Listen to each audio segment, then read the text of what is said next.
నిజంగా ఈ మధ్య కొంతమంది ఇన్ఫ్లుయెన్సర్లు చూస్తుంటే వీళ్ళకి బుర్ర ఉందా, లేకపోతే ఇంట్లో పెట్టో లేకపోతే బీరోలో పెట్టి బయటకు వస్తున్నారో నాకు అర్థం కావట్లేదు. ఎందుకంటే రీసెంట్ గా పునర్విక పాప కోసం చాలా మంది మనకి మనీ కలెక్ట్ చేశారు స్వచ్ఛందంగా ఏదో చేద్దామని అమ్మాయి కోసం.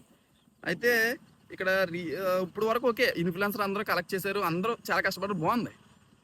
కానీ రీసెంట్ టైమ్స్ లో కొంతమంది పాప కోసం కలెక్ట్ చేసిన ప్రతి రూపాయి నాకు తెచ్చివ్వండి, నేను ఒక్కడిని మాత్రమే నిజాయితీ పరుడిని, నేను మాత్రమే వాళ్ళ నాన్నకి ఇవ్వగలను, ఆ మీరందరూ పాప డబ్బులు వాడేస్తారు, ఒక్క రూపాయి కూడా వ్యర్థం బుర్ర ఉందారా అసలు మీకు?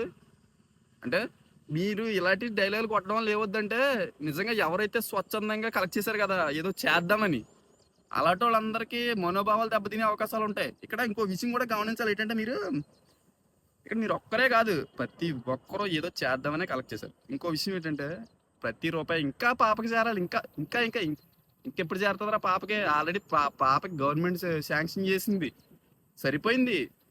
పాపకి కాదు ఇప్పుడు చేరాల్సింది, ప్రతి రూపాయి అవసరం ఉన్నవాడికి చేరాలి. ₹1,00,000 లేక ప్రాణం పోయిన వాళ్ళు ఎంతో మంది ఉంటారు. 10,000 లేక ఏ మెడిసిన్ ఖర్చులు లేక పోయిన వాళ్ళు ఎంతో మంది ఉంటారు. అలాంటి వాళ్ళకి హెల్ప్ చేయండి. ఇంకా ప్రతి రూపాయి పాపకి చేరాలి, ప్రతి రూపాయి పాపకి చేరాలి. ఉందా అసలు మీకు? కొద్దిగానే ఉందా?